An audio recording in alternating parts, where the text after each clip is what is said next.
1, 2. 1, 2. 1, 2. 1, 2. 1, 2. 1, 2. 1, 2. Mes chers amis, c'est vraiment une fierté de vous voir à mes côtés.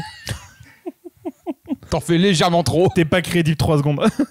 J'ai un concept de vidéo qu'en fait on n'a jamais vu dans le YouTube Cinéma. En gros, on va regarder un film et juste après, en fait, on va donner notre avis. Mais t'es complètement malade. Je suis un peu l'iPhone du YouTube Cinéma en fait. J'ai réfléchi, j'avais plusieurs films en tête. T'as réfléchi toi? Je vais le démarrer, cet enculé. C'est un film du début des années 2000. Bon, c'est bon, j'ai trouvé, c'est bon. Vas-y, devine. Bah, évolution. En gros, on a adapté des triangles. On a Adapté des triangles. Des trucs pointus là. Stargate. Le rôle principal, c'est une femme. Underworld? Non, mais on se rapproche. Deux gros flingues. Tomb Raider? Non. Mais non! Ça fait des lustres que je l'ai pas Ah vu, mais putain! pareil. Alors déjà, est-ce que vous avez compris les triangles? Ah putain, les boobs! Ah putain! Pute, fils de pute. Le triangle hypnotique! Quel est le souvenir qui vous vient en tête en pensant à ce film? Dans mes souvenirs, c'était pas fou. Angelina Jolie qui était cool, mais ça faisait vraiment Indiana Jones du pauvre quoi. Pour moi, j'ai des souvenirs où c'est un peu un simili Matrix dans les scènes d'action. La gravité n'est pas la même que dans la réalité. Pour moi, c'était pas fou, mais j'avais quand même bien aimé. J'avais pas boudé mon plaisir étant plus petit. On va voir si ce film a bien vieilli. On va voir si on va prendre notre plaisir. Let's go.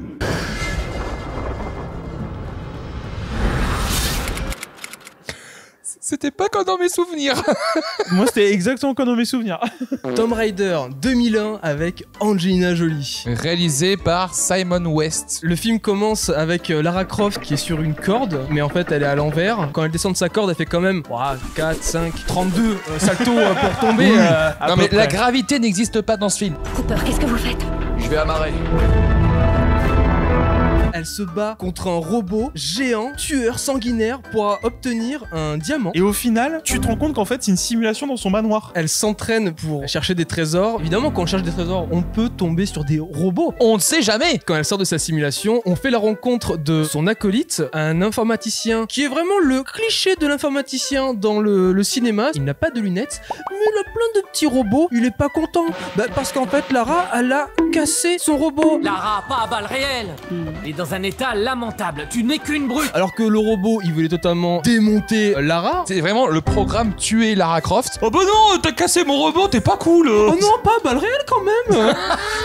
Ils ont violé la règle des nanars, c'est que quand on commence à se faire chier dans les nanars, ils mettent une meuf à poil. Sauf que là, ils ont même pas attendu 10 minutes qu'on a eu la fameuse scène de la douche qui sort de nulle part. Parce qu'il y a beaucoup d'efforts après une bataille contre un robot, ouais. C'est une pub Ushuaïa le truc, hein, vraiment. T'as le majordome qui veut absolument que Lara mette une robe. C'est vraiment un très bon début de film. La personnalité, la psychologie des personnages dans ce film, je crois qu'elle est portée disparue. Hein. Vraiment, il y a rien du tout. Ils sont dans leur archétype. Lara Croft, elle est badass et c'est tout ce qu'elle a en fait. Il y a des moments où elle est triste. Tu sais quel jour nous sommes? Nous sommes le 15. Tu sais quelle date on est? Le 15, c'est toujours compliqué, hein. Je pense qu'elle est quinzophobe. Comment s'appelle la peur du chiffre 13? Je sais le nom de la phobie du nom 666. C'est quoi 666? Hexacocieux, hexacota, hexacophobe. Au même moment, il y a une réunion secrète où se réunissent les Illuminati. Ils se réunissent les Illuminati parce que, en fait, au même moment, toutes les planètes du système solaire qui vont s'aligner, un phénomène qui n'y arrive, Qui n'y arrive, oui. Aïe. Mes chers amis, c'est vraiment une fierté de vous voir à mes côtés. Une éclipse qui arrive tous les 5000 ans, du fait que toutes les planètes s'alignent. Et ils veulent récupérer un objet triangulaire Oh bah dis non, ça tombe bien. pour avoir le pouvoir de Dieu. Et le pouvoir de Dieu, eh ben, c'est contrôler le temps. Sauf que les Illuminati, ils sont plus avancés que Lara Croft qui, elle, passe le clair de son temps à s'amuser à faire du saut à l'élastique dans son propre manoir avant de dormir. Du yoga pour riches. Attention. Ça, c'est le méchant qui fait du yoga. Non. Les gentils se font tenir par un acolyte très gentil, la parabole, pour avoir le réseau. C'est un rôle à Oscar. Vu que dans l'histoire, les Illuminati, ils sont plus au courant que Lara Croft, il faut bien que Lara Croft ait une illumination divine. Donc, un coffre s'illumine, fait du bruit en mode Jumanji, la réveille en plein milieu de la nuit. Elle ouvre ce coffre, elle découvre une pendule. En fait, c'est une cachette pour cacher un mécanisme. Objet qui servirait justement pour trouver le fameux triangle pour obtenir le pouvoir de Dieu. Un objet du Elle fait rien toute seule. Ce qui fait avancer Lara dans l'histoire, c'est que des Deus Ex Machina. Tu dois me venger. N'oublie pas qui tu es. À un moment, elle chope une lettre de son père qui est mort depuis genre 20 ans. Hop hop hop.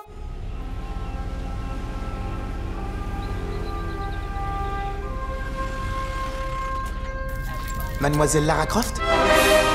placement de produit EPS. La lettre lui permet d'avoir accès à un bouquin où est cachée une autre lettre, où là, le père révèle tout le plot. Elle trouve rarement les choses d'elle-même. Tomb Raider, c'est de l'exploration. Il n'y a pas un seul moment où elle se trouve dans un détente, dans un truc, où elle va observer, où elle va essayer de comprendre le truc. Elle est jamais toute seule pour comprendre. Et elle est toujours guidée par l'action et par les autres. C'est son père sur sa lettre qui lui dit « Alors en fait, il faut que tu ailles au Cambodge, à tel endroit. Tu te souviens, là, les jasmins que j'avais récupérés, c'est exactement à cet endroit-là précisément que tu dois aller. » Lara, tu te souviens de ce jasmin qui ne pousse que dans un temple au Cambodge au bout d'une ancienne piste khmer?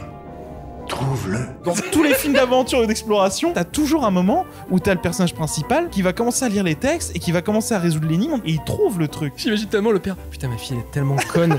Comment je vais l'aider? Lara, suis les jasmins. Les jasmins, connasse, c'est les marguerites, ça. Mais putain, c'est pas le Cambodge, ça! T'es en Sibérie. Bon, après, ça m'avait pas trop choqué qu'elles se battent contre des statues qui prennent vie. On restait quand même dans un jeu d'aventure, d'exploration des années 90. Tout le monde savait que Tomb Raider, ça avait un scénario un peu nanar. Parce que ça partait sur des dinosaures, des aliens, machin. Mais dans un film, tu t'attends, surtout avec l'histoire des films d'aventure, avec les Indiana Jones, etc., tu t'attends peut-être à un truc, je vais pas dire réaliste, mais au moins avec un peu plus de tenue. T'as quand même des statues géantes en pierre qui s'animent, qui veulent les buter, et t'as aucun gros plan sur leur gueule en mode « Oh non, merde, encore des statues !» Putain, ça fait 3 fois cette semaine. Dans toute l'histoire, Lara Croft, elle est toujours avec les méchants à un moment. T'as l'impression qu'elle fait équipe avec eux. Pourquoi tu fais équipe avec eux? C'est pas comme si t'étais en manque de thunes et que t'avais besoin d'eux pour les explorations. Elle peut se prendre des mercenaires, elle peut acheter des putains de chiens de traîneau pour aller dans toute la Sibérie, elle peut le faire. Non, ben moi mon argent je vais le mettre dans un robot tueur et je vais le casser et je vais le réparer et après je vais mettre plein d'élastiques chez moi.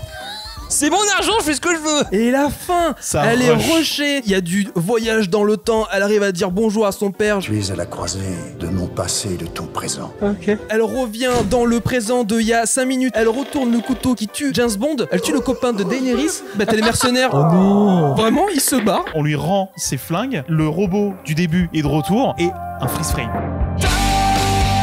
Ça c'est les années 2000. Ça. Pour moi, j'ai l'impression que tout le film, à un moment donné, t'as l'impression de manger un gros kebab. C'est bon, waouh, trop bien, tu manges du kebab. Mais à un moment donné, le kebab, il faut le chier, quoi. Le film te chie à la gueule. J'adore tes métaphores. Bah j'ai envie de kebab maintenant en fait, vraiment. T'as vraiment Simon West. Et j'ai trop adoré Matrix. Et je vais faire tout pareil Matrix. Il t'a mis des scènes comme dans Matrix où Lara Croft elle court sur les murs. Il y a du ralenti, des saltos arrière, des motos, du cuir, des lunettes. Et avec une musique techno derrière. Le premier truc auquel tu penses quand tu allumes le jeu, c'est la musique qui t'appelle à l'aventure. Il y a un truc qui est beau. Oh, la douceur de la musique. Quand vous pensez au jeu Tomb Raider, vous pensez directement à la musique. Elle est tellement iconique. La musique dont le thème principal est ultra iconique. Ah, j'ai les frissons rien d'y penser. On va voir si ce film a bien vieilli. On va voir si on va prendre notre plaisir. Non. Vraiment non. Vraiment, Vraiment non.